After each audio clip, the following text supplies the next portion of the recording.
کہا جاتا ہے کہ محبت اور جنگ میں سب جائز ہے، اور اس وقت جو جنگ ہے وہ اس مرحلے پہ ہے کہ جہاں پر سب جائز کرنے کی کوشش ہو رہی ہے۔ پاکستان کی جو پارلیمان ہے وہ اپنا اختیار اور حق سمجھتی ہے کہ عوام کے نمائندوں نے ان کو یہ اختیار دیا ہے کہ وہ ایک آئینی ترمیم یا قانون سازی جو ہے وہ کر سکیں، اور یہ حق پارلیمان سے ظاہر ہے، کوئی نہیں چھین سکتا۔ دوسری جانب عدلیہ ہے جو کہ یہ کہتی ہے کہ ان کے اختیارات کو سلب نہیں کیا جا سکتا اور ایگزیکٹو اس کو کنٹرول نہیں کر سکتی۔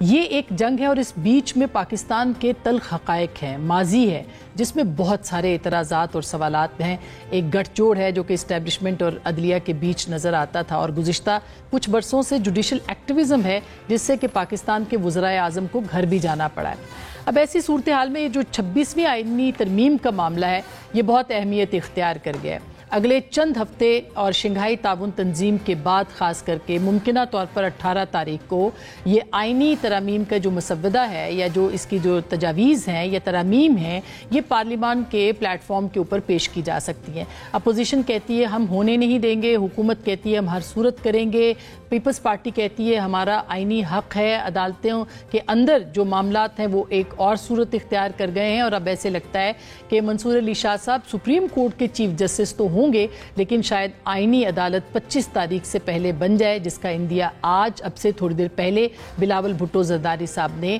کورٹ رپورٹر سے بات کرتے ہوئے دیا ہے۔ ایسی صورت میں یہ جنگ جو ہے یہ کیا انجام لائے گی، یہ 25 کے بعد کیا ہوگا؟ خواجہ آصف صاحب ہمارے شو پہ کہہ چکے ہیں اگر نئے چیف جسٹس صاحب آئے، عدلیہ میں تبدیلیاں ہوئیں، ایک ایسا امکان موجود ہے کہ الیکشن کو آڈٹ کیا جائے اور حکومت کو گھر بھیج دیا جائے، اس کا خدشہ موجود ہے، اور یہ جنگ اس طرف نہ جائے تو زیادہ بہتر ہے، یہ ان کا کہنا ہے۔ دوسری جانب اس ترمیم سے پہلے ہی دلچسپ بات یہ کہ بہت ساری جو درخواستیں اس کو روکنے کے لیے وہ اب کورٹس کے سامنے آ چکی ہیں۔ سپریم کورٹ میں آئینی درخواست جا چکی ہے، پشاور ہائی کورٹ میں کل اس ترمیم کو روکنے کے لیے جو ابھی تک آئی ہی نہیں ہے اس کے اوپر کل سماعت کا آغاز ہوگا۔ اسی طرح سے باقی جو ہائی کورٹس ہیں بلوچستان اور دیگر ہائی کورٹس وہاں پہ بھی یہ آئینی درخواستیں دائر کی جا چکی ہیں۔ مصطفیٰ نواز کھوکھر صاحب نے بھی ایک آئینی عدالت جو ہے وہ اسلام آباد ہائی کورٹ میں دائر کی ہے۔ ان کا یہ کہنا ہے کہ ایک دن میں آئینی ترمیم پاس کرنا جمہوری اور پارلیمانی اصولوں کے خلاف ہے، اور 18ویں آئینی ترمیم کے اوپر عوامی رائے لی جائے۔ یہ بہت دلچسپ نقطہ ہے کہ عوامی جو رائے ہے وہ پارلیمان کی صورت موجود ہے، لیکن وہ ایسا کیوں کہتے ہیں یہ بہت اہم ہے، اس پہ بھی ہم ضرور بات کریں گے۔ اور کیا آئینی جو پٹیشنز گئی ہیں ترامیم کو روکنے کے لیے یہ ہو سکتا ہے کوئی قانون آیا ہی نہ ہو پارلیمانی نظام کے اندر؟